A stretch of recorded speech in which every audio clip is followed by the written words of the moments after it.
नमस्कार, कान्तिपुर समाचारमा स्वागत छ। सुरु गरौं अहिलेका मुख्य समाचारबाट। कोरोनाबाट एकै दिन 246 जनाको मृत्यु, 8000 नयाँ बिरामी थपिए, झण्डै 8000 नै संक्रमण मुक्त। नेपालमा नयाँ प्रजातिको भाइरस सबै उमेर समूहका लागि जोखिमपूर्ण, भारत बाहेकका मुलुकबाट खोप भित्र्याउन सरकारको पहल कमजोर। राष्ट्रिय सभा उपनिर्वाचनमा थापालाई जिताउन प्रधानमन्त्रीले मौन अवधिमै गरे अपिल, आचार संहिता ख्याल गर्न निर्वाचन आयोगद्वारा ध्यानाकर्षण। भारतमा संक्रमित घटे पनि ज्यान गुमाउनेको संख्या अहिलेसम्मकै उच्च, गंगा नदी किनारमा बेवारिसे शव थपिए। र नेपालले ओलम्पिकका लागि एसियाली छनौट खेल गुमायो, ताइक्वान्डो संघको ढिला सुस्तीले खेलाडी जोर्डन उड्नै पाएन।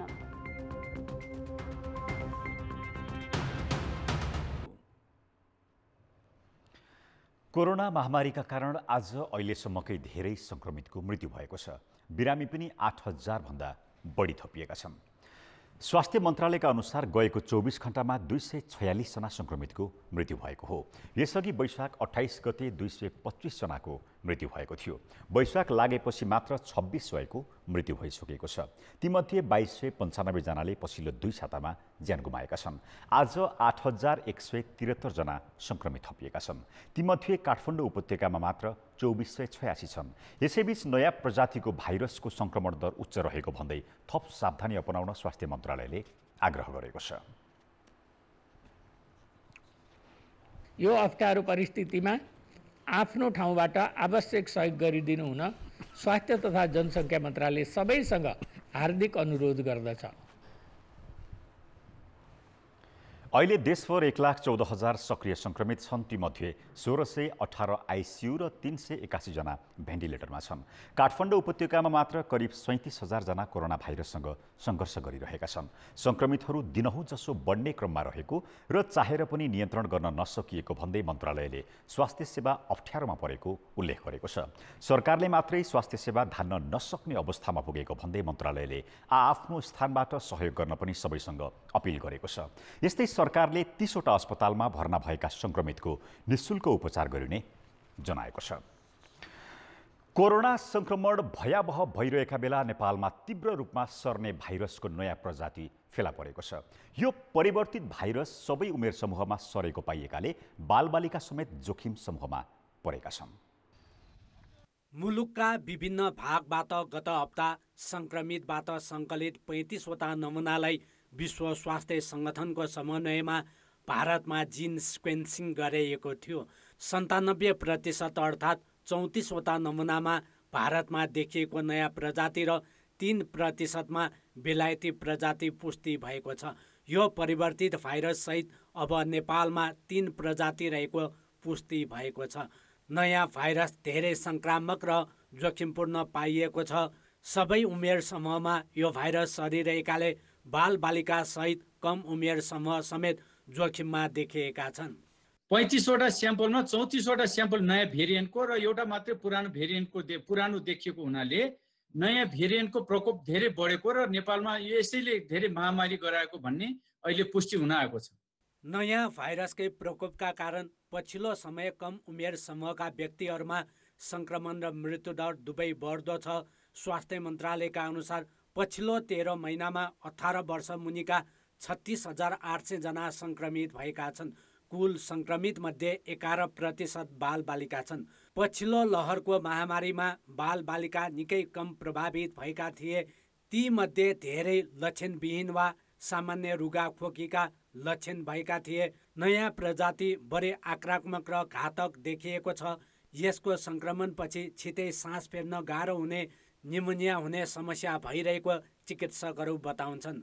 भिडभाड र बन्द कोठामा एउटा सङ्क्रमितले 100 जनासम्मलाई भाइरस सार्न सक्ने चिकित्सकहरू बताउँछन्। यसले चाहिँ बढी धेरैभन्दा धेरै व्यक्तिहरूलाई चाहिँ सङ्क्रमण गर्ने, खास गरेर यो सामाजिक कार्यहरू जहाँ भिडभाड हुन्छ, भोज भतेर, सभा सम्मेलन समारोह यी चिजहरू गर्दाखेरि एकै व्यक्तिले चाहिँ सयौँ व्यक्तिलाई एकै पटकमा सङ्क्रमण छोटो समयमा पनि सङ्क्रमण गर्ने देखिएको छ। यो हामीले देखिराखेको भएर चाहिँ यो अलिकति त्यस्तो चाहिँ सङ्क्रमण पनि कडा हुने, त्यसपछि उमेर वर्ग समुदाय पनि चाहिँ अब बच्चालाई मात्र नभएर चाहिँ सबै उमेर वर्ग समुदायलाई चाहिँ त्यत्तिकै असर गर्ने देखिएको छ। र लक्षणहरूको कुरा गर्दा पनि पहिलेको तुलनात्मक रूपमा अहिले ती भाइरसहरूले केही कडा प्रकारको लक्षणहरू देखेको छ। प्रायः जसोलाई चाहिँ न्युमोनिया हुँदै न्युमोनिया दिँदा पनि त्यो उपचार गर्दा पनि बढी मात्रामा अक्सिजन्सहरू चाहिँ के अरे बढी कन्जम्सन हुने, उहाँले चाहिँ अक्सिजनमा चाहिँ धेरै मात्रामा धेरै हाई फ्लो अक्सिजन दिएर उपचार गर्नुपर्ने देखिएको छ। छिमेकी मुलुक भारतमा पनि बाल बालिकामा गम्भीर लक्षण देखिन थालेपछि ठुलो चिन्ताका रूपमा लिइएको छ। महामारीको तेस्रो लहरको चपेटामा पर्न सक्ने भन्दै भारतका ठाउँ ठाउँमा बाल बालिका लक्षित अस्पतालको निर्माण तथा उपचार कक्षहरूको व्यवस्थापन गर्न थालिएको छ। कान्तिपुर समाचारका लागि क्यामेरामा विकास जोशीका साथ नारायण किलम्बु, काठमाडौँ। भारतको सिरम इन्स्टिच्युटले भारत बाहिर तत्काल कसैलाई पनि खोप दिन नसक्ने भनेपछि कोभिसिल्डको दोस्रो मात्रा लगाउने समय कुरिरहेका 15 लाखभन्दा बढी नेपाली प्रभावित भएका छन्। नेपालले पैसा तिरिसकेको 20 लाख डोज मध्ये 10 लाख मात्र दिएको सिरमले थप खोप नदिँदा ज्येष्ठ नागरिक, अग्रपङ्क्तिमा खटिने लगायत उच्च जोखिम समूह नै समस्यामा पर्ने भएका छन्। अक्सफोर्ड विश्वविद्यालयले विकास गरेको र भारतको सेरम इन्स्टिच्युटले उत्पादन गरेको कोभिसिल्डको थप 10 लाख डोज खोप ल्याउन नेपालले अग्रिम रकम भुक्तानी गरेको थियो। तर कोरोनाको दोस्रो लहरका कारण भारतले खोप निर्यात रोकिदियो। खोप नपाउने संकेत पाएपछि पनि विकल्प सोच्न छाडेर सरकारले भने भारतबाटै ल्याउने पहल जारी रहेको बताइरह्यो। अन्ततः सेरमले सोमबार तत्कालका लागि अन्य मुलुकलाई खोप उपलब्ध गराउन नसक्ने वक्तव्य नै प्रकाशित गर्यो। अब यसको असर भारतबाट खोप आउला र लगाउला भनेर पर्खेर बसेका नेपालीलाई परेको छ। मापदण्ड अनुसार 8 देखि 12 हप्तामा अर्को मात्रा लगाउनु पर्ने भएकाले फागुन अन्तिम साता कोभिसिल्ड खोप लगाएकालाई अहिले दोस्रो मात्रा दिन थालिहाल्नु पर्ने थियो। कोभिसिल्डको पहिलो मात्रा लगाएका करिब 15 लाख नेपाली दोस्रो मात्राको पर्खाइमा छन्।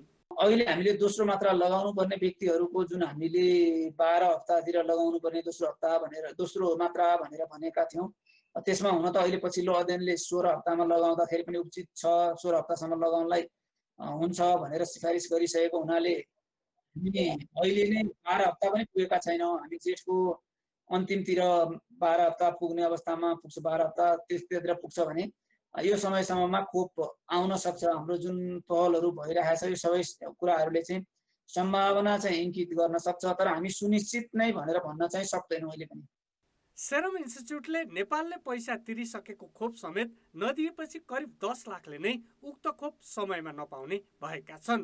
पहिलो र दोस्रो मात्रा उही खोप हुनुपर्ने भएकाले अब नेपालसँग बेलायतमा उत्पादित एस्ट्राजेनेका खोप भित्राउने एउटा विकल्प छ, जुन अक्सफोर्ड विश्वविद्यालयले नै विकास गरेको हो। परराष्ट्र मन्त्रालयले बेलायत सरकारसँग कुरा भइरहेको जनाएको छ। परराष्ट्र मन्त्रीज्यूले चाहिँ बेलायत सरकारसँग, त्यहाँका आफ्ना समकक्षीसँग यस विषयमा कुरा गर्नुभएको छ। हामीले यो पहिलो डोज, पहिलो चरणको भ्याक्सिन लगाएर हाम्रो वेटिङमा बस्नुभएको जति पनि हाम्रो सिटिजन लगाएका व्यक्तिहरू हुनुहुन्छ, उहाँहरूको लागि चाहिँ तुरुन्तै अब जसरी पनि यता उपलब्ध गराइनु पर्यो, हामीलाई अब अप्ठ्यारोमा पर्यौँ हामी भन्ने खालको कुरा चाहिँ त्यहाँ पनि भनिएको छ, हामीले कन्भे गरेका छौँ। त्यसै गरी अब कोभ्याक्सको फेसिलिटी अन्तर्गत पनि हामीले यही चाहिँ त्यताबाट पनि आओस् भनेर WHO मार्फत उता कोभ्याक्स फेसिलिटीमा पनि, त्यहाँको सेक्रेटेरिएटमा पनि सबैतिर यसको अब हामीलाई अन्यत्र कहाँबाट आउन सक्छ त्यो विकल्पमा पनि हामीले काम गरिरहेका छौँ। हामी परराष्ट्रले कुरा थाले पनि प्रक्रिया अघि बढ्छ बढ्दैन यकिन छैन। यस्तो बेला नेपालले अन्य विकल्पमा पनि ध्यान दिनुपर्ने हो। जस्तो क्यानाडाले आफूले प्राप्त गर्ने एक्स्ट्राजेनेका खोप विभिन्न मुलुकलाई दिने बताएको छ। त्यसमा पहल पुगे दोस्रो चरणको खोप कुरेर बसेकाहरूलाई चाहिने मात्रा ल्याउन सकिन्छ। कान्तिपुर समाचारका लागि दीपक आचार्य, काठमाडौँ। नेपालमा कोरोना संक्रमणको प्रमुख कारक भारतसँगको खुला सीमा बनेको छ। झापादेखि दार्चुलासम्मका नाकाहरूमा भारतबाट आउनेको परीक्षण तथा व्यवस्थापनमा चासो नदिने, तर महामारी नियन्त्रणका लागि देशभर निषेधाज्ञा जारी गर्ने रणनीतिले महामारी अपेक्षित रूपमा नियन्त्रण हुन सकेको छैन।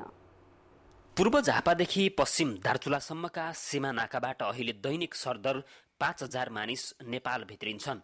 उनीहरूको कोरोना परीक्षण गर्ने हो भने अधिकांशको रिपोर्ट पोजिटिभ आउँछ, तर सीमानाकामा उनीहरूको सामान्य ज्वरो मापनपछि छाडिदिने गरिएकाले संक्रमण समुदायसम्म पुगिरहेको छ। प्रधानमन्त्री तथा सरकारका अन्य मन्त्रीहरूले सीमानाकामा अनिवार्य कोरोना परीक्षण र होल्डिङ सेन्टर बनाउने भनेर भाषण गर्ने र निर्देशन दिने काम गर्छन्, तर प्रधानमन्त्रीले नै भनेको कुरा लागू हुन नसक्दा अहिले हिमाली र पहाडी जिल्लाका बस्ती बस्तीसम्म संक्रमित बढ्दै गएका छन्। प्रत्येक गाउँपालिका प्रत्येक टोलसम्म नै समुदाय स्तरसम्म नै यो फैलिसकेको छ र यसलाई व्यवस्थापन गर्न अहिले निकै नै चुनौतीको विषय बनेको छ। सुदूरपश्चिम प्रदेशमा पहिलो पटक वैशाख 16 गतेदेखि कैलालीबाट निषेधाज्ञाको सुरुवात गरिएको थियो। यसको प्रमुख उद्देश्य थियो महामारीको चेन ब्रेक गर्ने, तर परिणाम ठिक विपरीत भइरहेको छ। वैशाख 16 गतेसम्म 2700 सक्रिय कोरोना संक्रमित रहेको प्रदेशमा त्यसको 17 दिनपछि सक्रिय संक्रमितको संख्या बढेर 11,500 हाराहारी पुगिसकेको छ। यो अवधिमा झण्डै 15,000 कोरोना संक्रमित थपिँदा 17 दिनमा नै 268 जनाको मृत्यु भएको छ। पहिलो लहरमा जसरी सीमानाकाको व्यवस्थापन भएको थियो, अहिले त्यस्तो हुन नसक्दा महामारी फैलिएको हो। पहिलो चरणको उसमा चाहिँ सबै पालिकाहरूले सीमानाकाबाट आफ्ना मान्छेहरूलाई लगेर एउटा क्वारेन्टाइनको व्यवस्था गरेको थियो, तर अहिले दोस्रो चरणमा त्यो गर्न सबैले भ्याएनन्, सकेनन्। जति भारतमा तीव्र गतिमा सङ्क्रमण हुँदै गयो त्यति त्यहाँ भएका नेपालीहरूमा सङ्क्रमण दर बढ्यो र उहाँहरू घर आउने क्रम पनि धेरै नै बढी भयो र जति मान्छेहरू घर आए प्रायः सबैजसो सङ्क्रमित भएर आए र उहाँहरूले घर जाँदा जुन सार्वजनिक सवारी साधनहरू प्रयोग गर्नुभयो, जुन जुन होटलहरूमा बस्नुभयो, त्यहाँ उहाँसित जुन सम्पर्क भएको थियो उहाँहरूले ती धेरै व्यक्तिहरूलाई पनि सङ्क्रमण गरेको छ। यसले गर्दा चाहिँ नि यो चाहिँ अहिले एकदम तीव्र गतिमा फैलिरहेको छ। तर अहिले पनि तीन तहकै सरकारको ध्यान महामारी नियन्त्रण गर्न निषेधाज्ञामा मात्रै सीमित छ, जसको प्रभाव सीमानाका व्यवस्थित हुन नसक्दा बढिरहेको संक्रमणको ग्राफले शून्य जस्तै बनाइदिएको छ। त्यसैले अस्पताल भरिभराउ र टोलटोलमा संक्रमण बढ्नुको प्रमुख कारक बनिरहेका सीमानाकामा परीक्षण र गाउँ गाउँमा क्वारेन्टिन बनाएर भारतबाट आउनेलाई 14 दिनपछि मात्रै समुदायसम्म पुर्याउने वातावरण बनाउनतर्फ सरकारहरूको ध्यान जान जरुरी छ।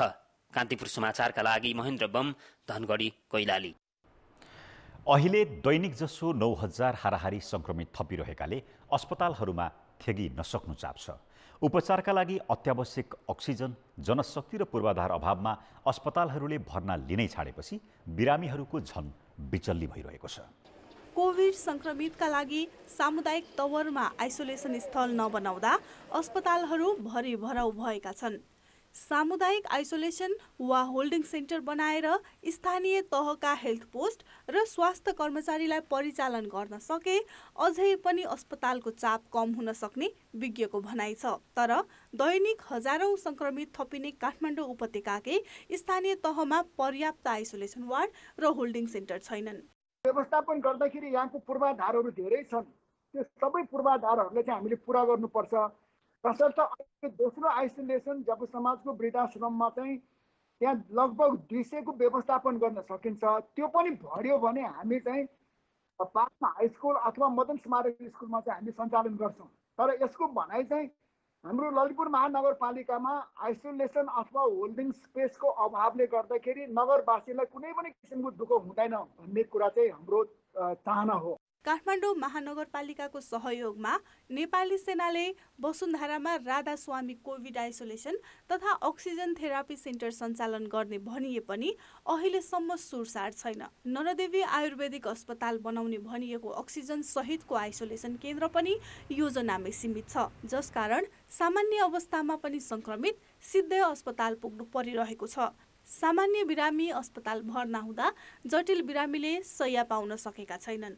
निश्चिन्ता के हुनुपर्छ भने स्थानीय तवरमा नै मेरो उपचार हुन्छ भनेर हामीले स्वास्थ्य कर्मीको व्यवस्था गरेर छन्। त स्वास्थ्य कर्मी प्रत्येक वडामा चाहिँ स्वास्थ्य कर्मी छन्।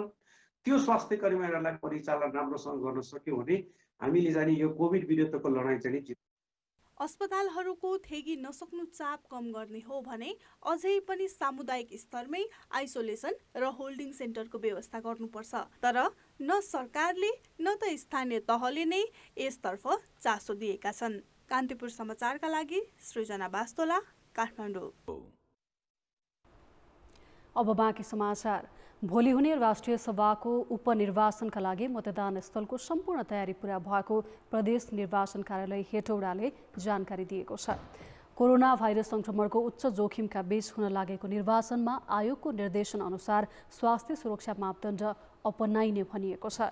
निर्वाचन गराउन हेटौडाको भोटनदेवी उच्च माविमा 3वटा मतदान केन्द्रको व्यवस्था गरिएको छ। 109 जना प्रदेश सांसदका लागि एउटा मतदान केन्द्र, 119 स्थानीय तहका प्रमुख र उपप्रमुख गरी 238 मतदाताका लागि एउटा मतदान केन्द्रको व्यवस्था मिलाइएको छ। यी मतदाता मध्ये कोरोना संक्रमित मतदाताका लागि छुट्टै मतदान केन्द्र तोकिएको छ। निर्वाचनमा सहभागी हुने कर्मचारी, मतदाता र सुरक्षाकर्मीको अनिवार्य पीसीआर परीक्षणको व्यवस्था गरिएको छ। पीसीआर परीक्षण नभएका मतदाताको मतदान स्थलमै एन्टिजेन विधिबाट कोरोना परीक्षण गरी मतदानमा सहभागिता गराउने व्यवस्था मिलाइएको छ। बिहान 9 बजेदेखि अपराह्न 3 बजेसम्म निर्वाचन हुनेछ। राष्ट्रिय सभा उपनिर्वाचनमा बागमती प्रदेशका 109 प्रदेश सांसद र यसै प्रदेशका 119 वटा स्थानीय तहका प्रमुख, उपप्रमुख, 238 गरी 347 मतदाता सहभागी हुनेछन्। मतदान स्थलमा भिड हुन नदिन बाहिर टेन्ट राखेर बस्ने व्यवस्था मिलाइएको छ। प्रधानमन्त्री तथा नेकपा एमालेका अध्यक्ष केपी शर्मा ओलीले बागमती प्रदेशमा भोलि हुने राष्ट्रिय सभा उपनिर्वाचनमा पार्टीका उम्मेद्वारलाई मत दिन आग्रह गरेका छन्।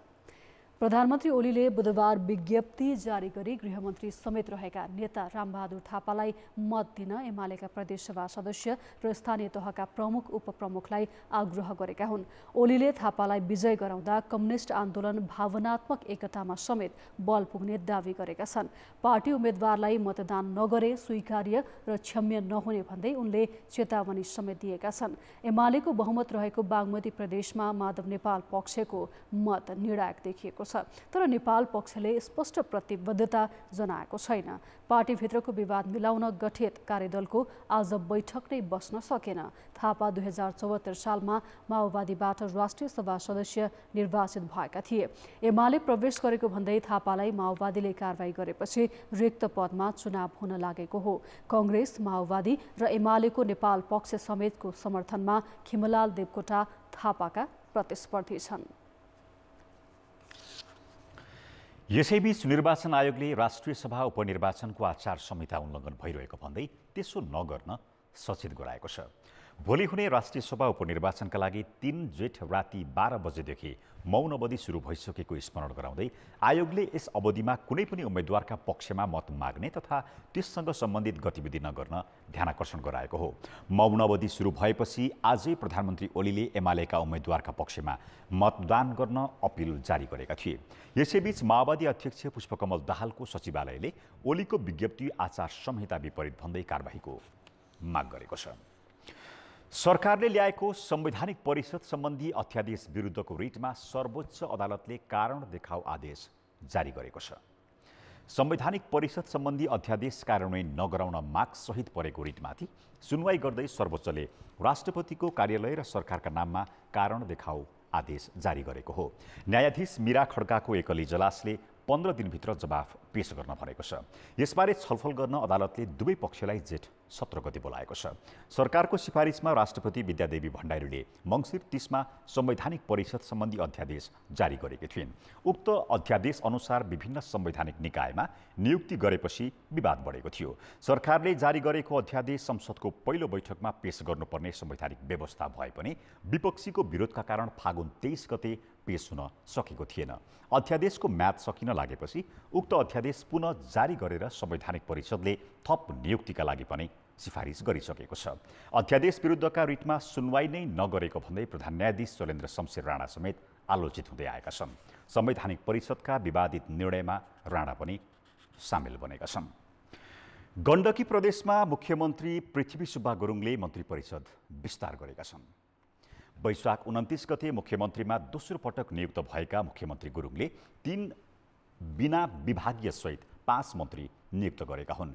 नियुक्त भएका युवा तथा खेलकुद मन्त्री राजीव गुरुङ उर्फ दीपक मनाङ्गे बाहेक 4 जनाले प्रदेश प्रमुख सीता पौडेल समक्ष शपथ लिएका छन्। मनाङ्गे भने काठमाडौँ रहेकाले शपथ समारोहमा अनुपस्थित भए। शपथ लिएका किरण गुरुङलाई पहिलेकै आर्थिक मामिला मन्त्रालयको जिम्मेवारी दिएको छ भने रामशरण बस्नेत, नरदेवी पुन र विकास लम्सालले बिना विभागीय मन्त्रालयको शपथ लिएका छन्।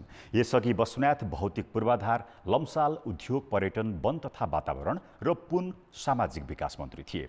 मुख्यमन्त्री गुरुङले यसअघिको सरकारमा एमालेबाट सहभागी मन्त्रीलाई नै दोहोर्याएका छन्। सामाजिक विकास मन्त्रालय फुटाएर दीपक मनाङ्गेलाई युवा तथा खेलकुद मन्त्री बनाएपछि मन्त्रालयको संख्या 8 पुगेको छ।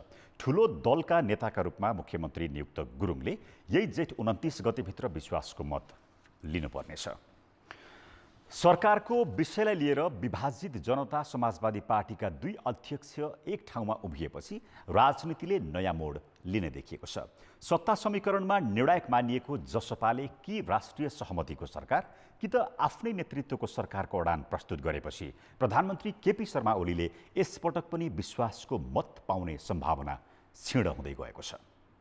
मंगलबार कार्यालय खुल्ने समयमै जसपामा राजेन्द्र महतो निकट केही सांसदहरू उनलाई संसदीय दलको नेता चयन गर्ने वैशाख 30 गतेको ठाकुर समूहको निर्णय लिएर संसद सचिवालय सिंहदरबारमा दर्ता गर्न पुगे।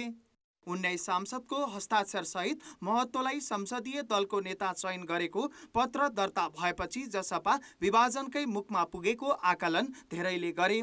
तर उता पत्र दर्ता गरेकै समयमा जसपा अध्यक्षद्वय महन्त ठाकुर र उपेन्द्र यादवले संयुक्त विज्ञप्ति निकाली तत्काल सरकारमा सहभागी नहुने अडान सार्वजनिक गरे। 8 बुँदे विज्ञप्ति मार्फत उनीहरूले राष्ट्रिय सहमति वा आफ्नै नेतृत्वमा सरकार बन्ने अवस्था आए मात्र अघि सर्ने स्पष्ट पारे। यसअघि ठाकुर समूह ओली नेतृत्वको सरकारलाई समर्थन गर्ने पक्षमा थियो भने यादव पक्ष कांग्रेस र माओवादी सहितको विपक्षी गठबन्धनमा थियो। वैशाख 27 गते प्रधानमन्त्री ओलीले विश्वासको मत लिँदा यादव समूहले विपक्षमा र ठाकुर समूह तटस्थ बसेको थियो। अहिले 2 अध्यक्ष बीच संसदीय दलको नेता पनि विधिसम्म चयन गर्ने सहमति भएको छ र आगामी 8 र 9 गते कार्यकारिणी बैठक समेत बोलाइएको छ। जसपाका 2 प्रमुखमा पुनः एक ठाउँमा उभिएपछि सबैभन्दा ठूलो दलको नेताको हैसियतमा प्रधानमन्त्री बनेका ओलीले संसदबाट विश्वासको मत पाउने सम्भावना क्षीण बन्दै गएको छ। अहिले क्लियर के छ, हाम्रो दलले केपी ओलीको सरकारमा सहभागिता हुँदैन। केपी ओलीले जुन 30 दिनभित्र जुन बेला उहाँलाई कम्फर्टेबल हुन्छ त्यो बेला उहाँले जुन परीक्षण गर्नुहुन्छ आफ्नो शक्तिको, त्यो शक्तिमा हाम्रो दलको साथ रहँदैन। हामी क्लियर छौँ, यो सरकारले हामी फाल्छौँ र आउने दिनमा सर्वदलीय सरकार बन्यो भने त्यसमा हाम्रो सहभागिता रहन्छ। नत्र हाम्रै नेतृत्वको जुन कुरा आएको छ त्यो त्यसमा हामी अडिग छौँ। राजेन्द्र महतोको समूह भने 2 अध्यक्षको सहमतिप्रति सन्तुष्ट छैन। यस समूहसँग ओलीलाई विश्वासको मतका लागि चाहिने आवश्यक संख्या पनि छैन।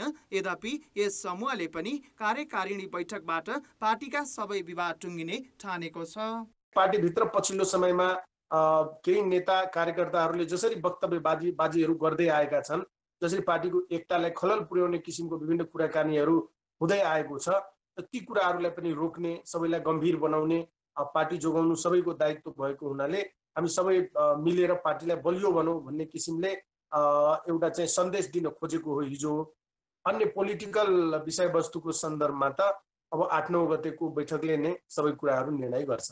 प्रधानमन्त्रीले नियुक्त भएको 30 दिनभित्र विश्वासको मत लिनै पर्ने संवैधानिक बाध्यता छ। जसपाका 2 अध्यक्ष बीचको चमत्कारिक सहमतिले जेठ पहिलो साताभित्रै संसदबाट विश्वासको मत लिने प्रधानमन्त्रीको तयारीमा पनि धक्का लागेको छ।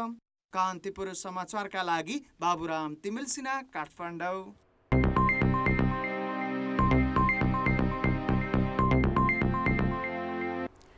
शेयर बजार परिसूचक नेप्से बुधबार 13 अङ्कले घटेर 2780 अङ्क कायम भएको छ। वैशाख 26 गतेदेखि निरन्तर बढेको नेप्से बुधबार सामान्य करेक्सन भएको छ। परिसूचक घटे पनि कारोबार रकममा भने नयाँ उचाइ कायम भएको छ। बुधबार अहिलेसम्मकै धेरै 11 अर्ब 95 करोड रुपियाँको सेयर किनबेच भएको हो। मंगलबार 11 अर्ब 35 करोड रुपियाँको कारोबार भएको थियो। आज भएको कारोबारमा 214 कम्पनीका 2 करोड 51 लाख 21 हजार किता शेयर किनबेच भएका छन्। बैंक, व्यापार, होटल, वित्त तथा सामूहिक लगानी कोषको परिसूचक बढेको छ भने निर्जीवन तथा जीवन बीमा, लघु वित्त र उत्पादनमूलक समूहका सूचकमा गिरावट देखिएको छ।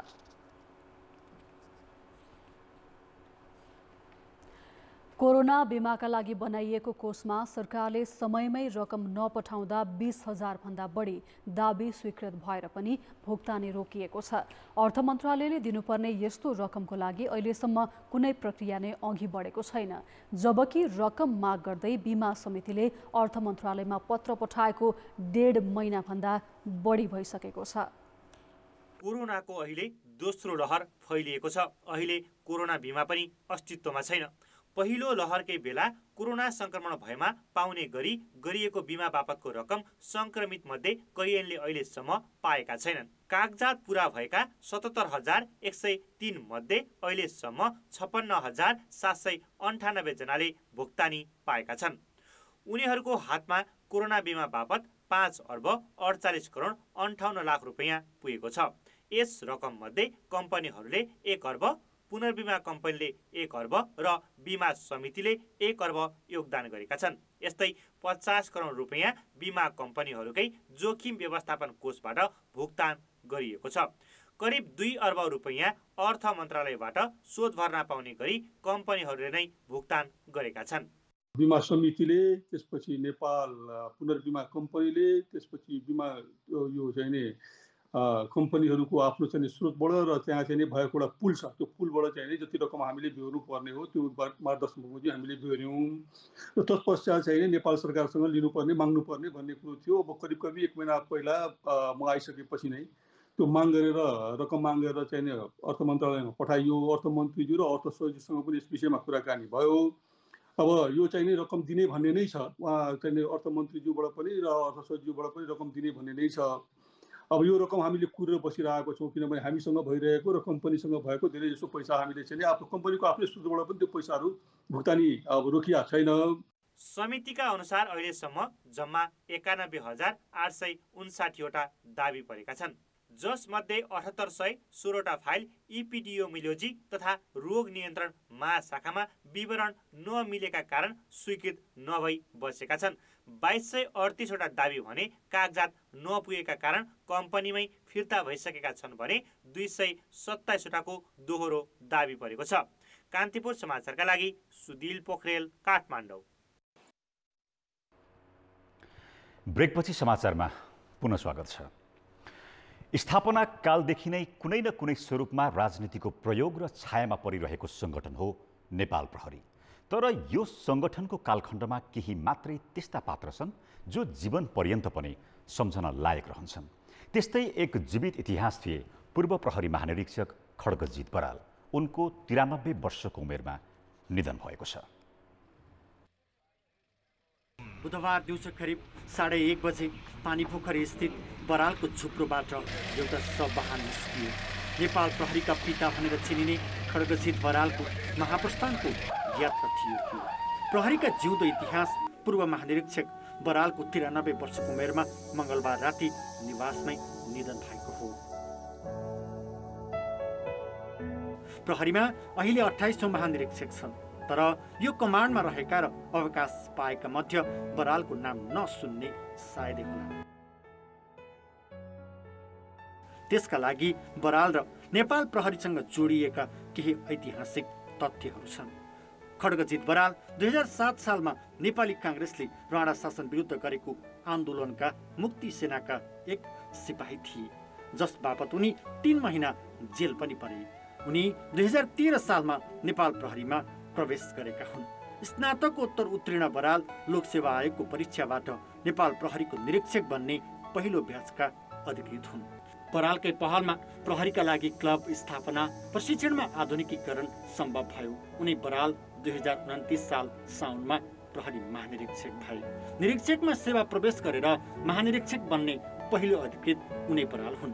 प्रहरी संगठनको नेतृत्व सम्हालेपछि नेपालको सिमानामा सुरक्षा चाहिन्छ भन्ने पनि उनै हुन्। उनैले 2034 सालमा भैरवाहा नजिकको भारतीय सीमा क्षेत्र बेलहियामा सीमा चौकी स्थापना गरे। त्यसपछि चीनतर्फको मुगु, ताप्लेजुङ, डोल्पा लगायतका जिल्लामा समेत उनकै पहलमा सीमा चौकी स्थापना भएको हो। बेलायतमा तालिम गरेर आएपछि बरालले नागरिकको शान्ति सुरक्षाका लागि भनेर नेपालमै पहिलो पटक गाडीसहित फ्लाइङ स्क्वाड स्थापना गरेका थिए, जो टेलिफोनमा सूचना आउने बित्तिकै घटनास्थल पुग्थ्यो।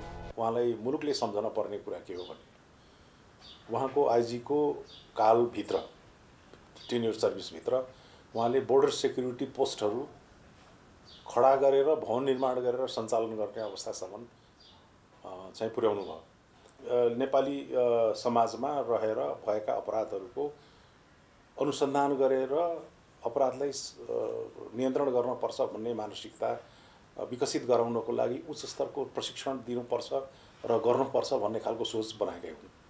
उहाँको पालोमा थुप्रै चाहिँ विदेशमा गएर प्रशिक्षित भएका छन्, जसमा चाहिँ नयाँ कुराहरू सिकेर आएर क्रमिक रूपमा प्रशिक्षित गर्दै गएको अवस्थाहरू छन्।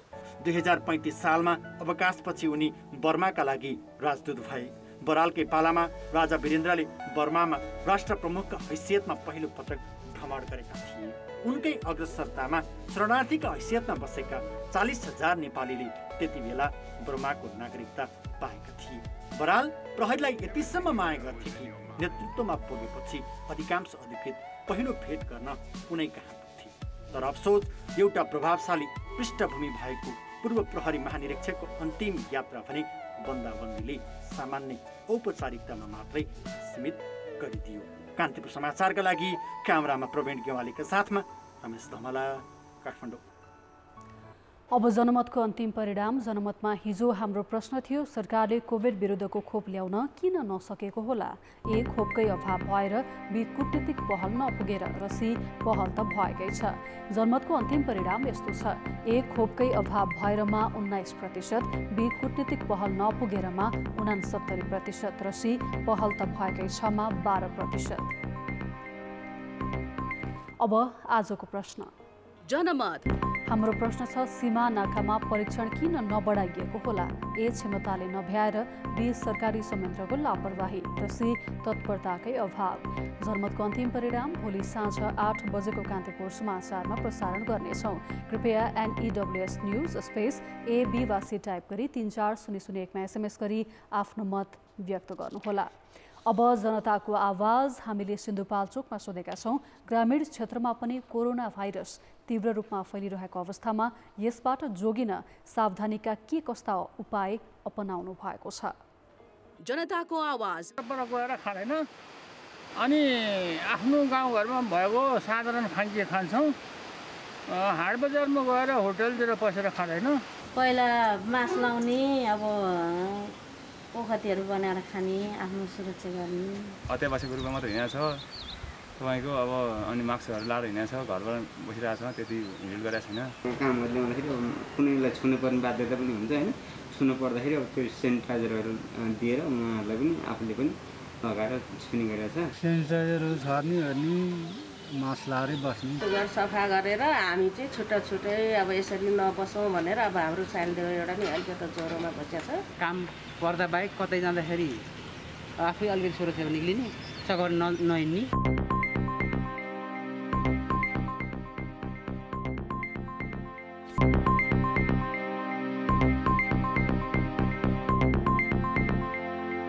नमस्कार, कान्तिपुर खेलकुद समाचारमा स्वागत छ। इराकसँगको मैत्रीपूर्ण खेलका लागि नेपाली फुटबल टिम मे 25मा जाने भएको छ। कतार एयरवेजबाट नेपाली टिम दोहा हुँदै इराक जानेछ। वरियतामा आफूभन्दा निकै माथि रहेको इराकसँग नेपाली टिमले मे 29मा मैत्रीपूर्ण फुटबल खेल्नेछ। यो खेलपछि नेपाली टिम 30 मेमा फिफा विश्वकप छनौटका लागि कुवेत प्रस्थान गर्नेछ। मैत्रीपूर्ण खेल र विश्वकप छनौटका लागि राष्ट्रिय टिमका प्रशिक्षक अब्दुल्लाह अलमुताइदले मङ्गलबार 23 जनाको टिम घोषणा गरेका थिए, जसमा 6 जना नयाँ अनुहार परेका छन्। नेपालले विश्वकप छनौटमा जुन 30 मा चाइनिज ताइपे, 7 मा जोर्डन र जुन 11 मा अस्ट्रेलियासँग खेल्नेछ। नेपाली टिम जुन 12 तारिक स्वदेश फर्किनेछ। विश्वकप छनौटमा नेपालले खेलेका 5 खेलमा 1 जित र 4 हार बेहोरेको छ। आगामी साउन 8 देखि 24 सम्म टोकियो ओलम्पिक र भदौ 8 देखि 20 सम्म पारा ओलम्पिक आयोजना हुँदैछ। यिनै प्रतियोगिताका लागि टेक्वान्डोको एसियाली छनौट जोर्डनमा यही सप्ताहन्तमा हुनेछ। तर बढ्दो कोरोना महामारीका कारण अन्तर्राष्ट्रिय उडान बन्द गरिएकाले नेपाली खेलाडीको छनौट खेल नै छुटेको छ। नेपालबाट 7 खेलका 12 जना खेलाडी वाइल्ड कार्डको सिफारिसमा परेका छन्, जसको सूचीमा 13औं दक्षिण एसियाली खेलकुद सागमा स्वर्ण जितेका टेक्वान्डोका वीरबहादुर मोहरा पनि छन्। 1913औं सागमा स्वर्ण विजेता तथा एसियाली वरियतामा तेस्रो नम्बरमा रहेका भूपेन श्रेष्ठ र सागकी रजत विजेता निमा गुरुङ आगामी शुक्रबार र शनिबार जोर्डनको अम्मानमा हुने एसियाली छनौट प्रतियोगिताको तयारीमा थिए। यता पारा टेक्वान्डोका परिसा गोवर्धन, विशाल गरबुजा तथा सृजना घिसिङ पनि लामो समयदेखि अभ्यासमा थिए। तर 2 सातादेखि नेपालमा अन्तर्राष्ट्रिय उडान बन्द छ। जोर्डनले नेपाललाई महामारीको उच्च जोखिमको सूचीमा राखेर तेस्रो देशमा 14 दिन क्वारेन्टिन बसे मात्र प्रवेश दिने नियम लागू गरेकाले पनि नेपाली खेलाडीले छनौट खेल गुमाएका हुन्। ओलम्पिक नै भनौँ न, अब जुनसुकै खेलाडीको नि अब खेल जीवनमा प्रवेश गरिसकेपछि चाहिँ अब जुनसुकै गेम खेल्छु भनेर चाहिँ त्यसको लास्ट अन्तिम एम भन्छ नि, जस्तै फुटबलहरूको वर्ल्ड कप हुन्छ, हाम्रो नि त्यही ओलम्पिक जस्तै हो होइन। त्यो खेल्यो भने चाहिँ आफू अलिकति सक्सेस भएको खेल जीवनमा हो कि भन्ने जस्तो लाग्छ मलाई। उच्च फर्ममा रहेका भूपेन श्रेष्ठले एसियाली छनौट प्रतियोगितामा 80 किलोभन्दा माथिको तौल समूहमा प्रतिस्पर्धा गर्ने तालिका थियो। यता निमाले घरेलु प्रतियोगितामा उत्कृष्ट प्रदर्शन गरिरहेकी थिइन्। वीर आशालाग्दा खेलाडी भएकाले ओलम्पिक छात्रवृत्ति र वाइल्ड कार्ड सिफारिसमा परेका खेलाडी हुन्। परिसा गोवर्धन पारा टेक्वान्डोको विश्व वरियतामै 13औं स्थानमा छिन्। एसियाली छनौट पार गर्न नसके पनि उत्कृष्ट प्रदर्शन गरे वरियतामा अङ्क थपिन्छ, जुन अवसर नेपाली खेलाडीले गुमाएका छन्। यही कारण वाइल्ड कार्डको कोटामा पर्ने सम्भावना पनि कमजोर बनेको छ। धेरै दुखी छौँ, किनभने ओलम्पिक खेल्नु हाम्रो खेलाडीहरूलाई एउटा सुवर्ण अवसर थियो र एसियन क्वालिफिकेसनमा चाहिँ कस्तो हुन्छ भने वर्ल्ड क्वालिफाइङमा र ऱ्याङ्किङ प्लेयरहरू अलरेडी सिलेक्सन भइसकेका हुन्छन् र एसियन क्वालिफिकेसनमा चाहिँ हामी एकदमै सम्भावना बलियो हुन्छ। त्यो कारणले गर्दाखेरि अब हाम्रो त्यो छुट्यो र हामीलाई सबैभन्दा ठुलो ताइक्वान्डो फ्यामिलीलाई चाहिँ घाटा लागेको छ। गत वैशाखमै किर्गिस्तान गएर 5 देशका टिमसँग अभ्यास खेल खेल्ने र त्यहाँबाट जोर्डान प्रस्थान गर्ने प्रस्ताव प्रशिक्षक क्वान यान दलले टेक्वान्डो सङ्घमा पेश गरेका थिए। तर सङ्घले गरेको ढिलाइले नेपालको अवसर नै गुम्यो। होइन, यसबाट चाहिँ अब हाम्रो ओलम्पिक कमिटीले पनि, हाम्रो नेपाल ओलम्पिक कमिटीले पनि पत्रचार गरेको छ आइओसीलाई र WTFलाई पनि हामीले पत्रचार गरेका छौँ।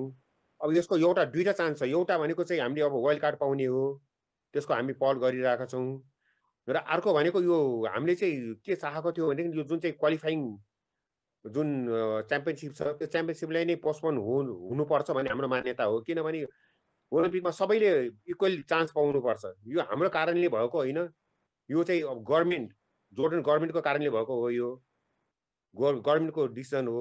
त्यही कारणले यसलाई सबै इक्वली चान्स पाउनुपर्छ भनेर हामीले यसलाई चाहिँ पोस्टपोन हुनुपर्छ भन्ने हामीले मान्यता हो र त्यसको लागि हामीले पहल गरिरहेको थियौँ। ओलम्पिक सहभागिताका लागि अब अन्तिम विकल्प वाइल्ड कार्ड कोटा हो। तर नेपालले वरियतामा अर्थ राख्ने खेलहरू निकै कम खेलेकाले त्यो सम्भावना पनि कमजोर भएको छ। कान्तिपुर समाचारका लागि किशन भण्डारी, काठमाडौँ। कान्तिपुर खेलकुद समाचार अहिले यति नै। अब मौसम सम्बन्धी जानकारी।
कान्तिपुर समाचार अहिलेलाई सकियो। कान्तिपुर टेलिभिजन हेर्दै गर्नुहोला।